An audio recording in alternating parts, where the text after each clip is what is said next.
আসসালামু আলাইকুম, আমি Hasan. Welcome back my channel. আজকে আমি পিসিতে কেমন করে জেঙ্গো ডাউনলোড করতে হয় তা দেখাবো। এর জন্য আমি সিএমডি ওপেন করে নেব। আর ভিডিওটি শুরু করার আগে অবশ্যই আমার চ্যানেলটাকে আপনি সাবস্ক্রাইব করে নেবেন। ফার্স্টে আমি সিএমডি ওপেন করে নেব। এর আগের ভিডিওতে আমি দেখাইছি কেমন করে পিসিতে পাইথন ডাউনলোড করতে হয় এবং পাইথনের একটা ছোট একটা কোড করে দেখাইছি। এখন আমি পাইথন ডাউনলোড করার পরে অবশ্যই পিপ এটা চালাইতে হবে। পিপ চালাইলাম। পিপের পরে এখন পিপের ভার্সনটা আমি দেখব। এজন্য আমি লিখব পিপ ড্যাশ ড্যাশ ভার্সন। এটা প্রেস করব। এই যে পিপের ভার্সন 22.2.2। পিপের ভার্সন চেক করার পরে এখন আমি জেঙ্গো ইনস্টল করে নেব। এই জন্য এই জায়গায় লিখব পিপ ইনস্টল জেঙ্গো। পর আমি ইন্টারফেস করব। আমি অলরেডি জেঙ্গো ইনস্টল করে নিয়েছি, যার কারণে রিকোয়ারমেন্ট অলরেডি স্যাটিসফাইড দেখাইতেছে। জেঙ্গো ইনস্টল করার পরে এই জায়গায় আমি একটি প্রজেক্ট ক্রিয়েট করে নেব। এজন্য লিখবো django-admin, পরে লিখবো স্টার্ট প্রজেক্ট। পরে একটা প্রজেক্টের নাম দিব, নাম দিলাম হেলো ওয়ার্ল্ড। পরে আমি ইন্টারফেস করব। দেখেন কি বলতেছে, django-admin is not recognition is an internal or external command operable programmer beth file। django-admin এটা এই জায়গায় কাজ করবে না। এই প্রবলেমটা সলভ করার জন্য আমাকে কি করতে হবে, একটা ভার্চুয়াল এনভায়রনমেন্ট তৈরি করে নিতে হবে। এখন আমি এই জায়গায় একটা ফোল্ডার ক্রিয়েট করে নিব। এজন্য কন্ট্রোল শিফট এন্টার চেপে ফোল্ডার ক্রিয়েট করে নিলাম এবং ফোল্ডারের নাম দিলাম জেঙ্গো অ্যাপ জেঙ্গো, অর্থাৎ first Django project app Django জিএনগো। পরে ইন্টারফেস করলাম। দেন ফোল্ডারের ভিতরে আমি চলে গেলাম। এই জায়গায় আমি সিএমডি, পরে আমি ইন্টারফেস করলাম। দেন এই জায়গা থেকে লিখলাম, অর্থাৎ ভিজুয়াল কোডটা আমি ওপেন করে নেব। এই জন্য লিখবো code dash code space dot. পরে আমি ইন্টারফেস করলাম। এই জায়গা থেকে এই যে ভিজুয়াল স্টুডিও কোডটা ওপেন হয়ে গেছে। পরে আমি টাস্ক এই অপশনে ক্লিক করলাম। পরে আমি এই যে এটা মিনিমাইজ করে দিলাম, অর্থাৎ কাইটা দিলাম। এখন এটা বড় করে নেই। দেন এই জায়গা থেকে টার্মিনালটা ওপেন করে নেব। আমি নিউ টার্মিনালে আসার পরে আমি এই যে অ্যারো বাটন আছে, এই যে অ্যারো বাটন এই অপশনে ক্লিক করব। ক্লিক করে এই যে কমান্ড প্রম্পট এই অপশনটা আমি ওপেন করে নিব। অ্যাপ জেঙ্গো নামে যে ফোল্ডারটা ক্রিয়েট করেছিলাম, এই ফোল্ডারের আন্ডারে আমি একটা ভার্চুয়াল এনভায়রনমেন্ট ক্রিয়েট করে নিব। এই জন্য আমি লিখব পাইথন -m benv ভার্চুয়াল এনভায়রনমেন্টের একটা নাম দিব fenv।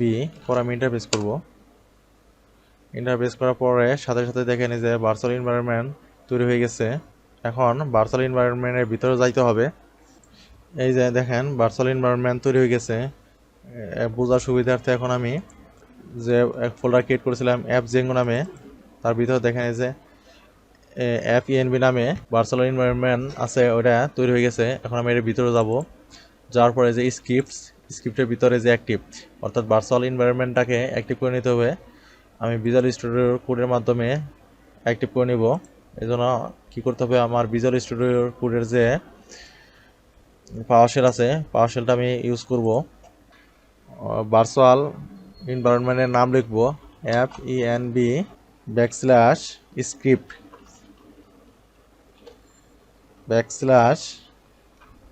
\activate। পরে আমি ইন্টারফেস করব। সরি, এটা কাজ করতেছে না, এই জন্য আমি এই কোডটুকু কপি করে নেব। কন্ট্রোল সি দিয়ে কপি করে নিলাম। তারপরে এই যে দেখেন অ্যারো বাটন এই অপশনে ক্লিক করে আমি কমান্ড প্রম্পটটা ওপেন করে নেব। তারপর আমি কন্ট্রোল বি চেপে প্রেস করব। পর আমি ইন্টারফেস করি। এই দেখেন ভার্চুয়াল এনভায়রনমেন্ট ক্রিয়েট হয়ে গেছে। ভার্চুয়াল এনভায়রনমেন্টের ভিতরে জেঙ্গো ইনস্টল নাই, এই জন্য এখানে আমাকে লিখতে হবে পিপ জেঙ্গো। পিপ ইনস্টল জেঙ্গো লেখার পরে ইন্টারফেস করব। সাথে সাথেই জেঙ্গো ইনস্টল হওয়া শুরু হবে। এই দেখেন 8 MB একটা ফাইল ইনস্টল হইতেছে।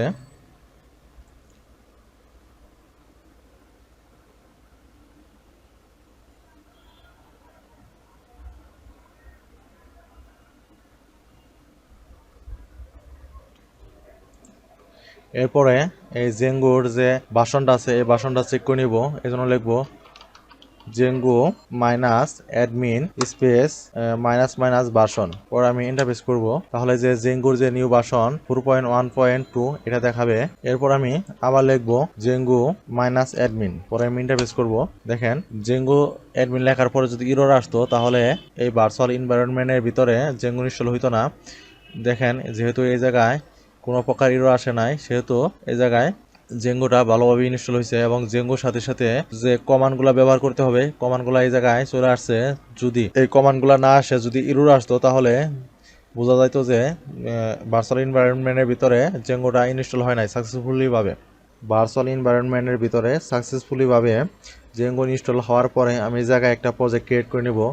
এর জন্য লিখবো আমি django-admin space start project space first নামে আমি একটা প্রজেক্ট ক্রিয়েট করে নিলাম। পর আমি ইন্টারফেস করব। অ্যাপ জেঙ্গোর ভিতরে ফার্স্ট নামে একটা প্রজেক্ট ক্রিয়েট হয়ে গেছে এবং এটার ভিতরে কিছু ফোল্ডার ক্রিয়েট হয়েছে। দেখেন manage.py এবং ফার্স্টের ভিতরে আরও কিছু ফোল্ডার ক্রিয়েট হয়ে গেছে। আমি এখন আবার বিএস করে যাব। তারপরে এই যে ফার্স্ট এই অপশনটা আমি ওপেন করব। পরে এর ভিতরে আমি যাব। দেখেন এর ভিতরে কতগুলা জিনিস অটোমেটিকলি চলে আসছে। এই ফাইলের কোনটার কি কাজ আস্তে আস্তে দেখব। এরপর আমি যদি এই জায়গায় dir লিখে ইন্টারফেস করি, তাহলে এই প্রজেক্টটা কখন কিভাবে কোন সময় হয়েছে দেখাবে। যে দেখেন বেলুইন ড্রাইভ সি, অর্থাৎ ড্রাইভ সিতে আমি এটা ক্রিয়েট করছি এবং এর সিরিয়াল নাম্বার যে দেওয়া আছে এবং কখন কয় তারিখে আমি প্রজেক্টটা ক্রিয়েট করছি। এই দেখেন, এই যে এখন দেখেন এই যে 17 বাজে, অর্থাৎ 10টা 17 আমি ক্রিয়েট করছি 10টা 14-তে। এই জায়গায় সবকিছু দেখাইতেছে। এখন এই প্রজেক্টটা রান করে নিব। আমাকে প্রজেক্টের ভিতরে যাইতে হবে। সিডি ফার্স্ট ইন্টারপ্রেস করলাম, আমি প্রজেক্টের ভিতরে চলে আসলাম। এই যে আমি যে একটা প্রজেক্ট ক্রিয়েট করছি, প্রজেক্টের ভিতরে কি কি ফাইল ডাউনলোড হয়েছে তাই এই জায়গা থেকে দেখা যাবে। এর জন্য লিখবো dir, পরে ইন্টারপ্রেস করব। দেখেন এই জায়গায় কি হয়েছে, ফার্স্ট manage.py এটা ক্রিয়েট হয়েছে। এখন প্রজেক্ট রান করার জন্য manage.py এর সাহায্য নিতে হবে। এই জন্য আমি এই জায়গায় লিখবো Python manage.py run server, Interpress করব। এই দেখেন সার্ভার রান হয়ে গেছে। আমি এটার উপরে মাউসের কার্সার রাখার পরে দেখেন ফলো লিঙ্ক আসছে, বা আমি এটা কপি করে নিতেছি। ফার্স্ট আমি সিলেক্ট করলাম, দেন কন্ট্রোল সি চেপে কপি করলাম। তারপর আমি গুগল ক্রোম ওপেন করে নিব। দেন এই জায়গায় আমি যে লিঙ্কটা আমি কপি করে আনছি এটা আমি পেস্ট করব। পেস্ট করে ইন্টারপ্রেস করলাম। এই দেখেন এই যে জেঙ্গো তে ইনস্টল ওয়ার্ক সাকসেসফুলি, কংগ্রাচুলেশন, অর্থাৎ জেঙ্গো সাকসেসফুলি ভাবে ইনস্টল হয়েছে। আপনারা আপনাদের পিসিতে ফার্স্টে জেঙ্গো এরকম করে ইনস্টল করে নিতে পারবেন। ভিডিওটি ভালো লাগলে অবশ্যই চ্যানেলটা সাবস্ক্রাইব করে রাখবেন এবং পরবর্তী ভিডিওর নোটিফিকেশন পাইতে বেল আইকনটি বাজিয়ে রাখবেন। যখন আমি ভিডিও পোস্ট করব সাথে সাথে এর নোটিফিকেশন আপনি পেয়ে যাবেন। ভিডিওটি দেখার জন্য আপনাকে ধন্যবাদ।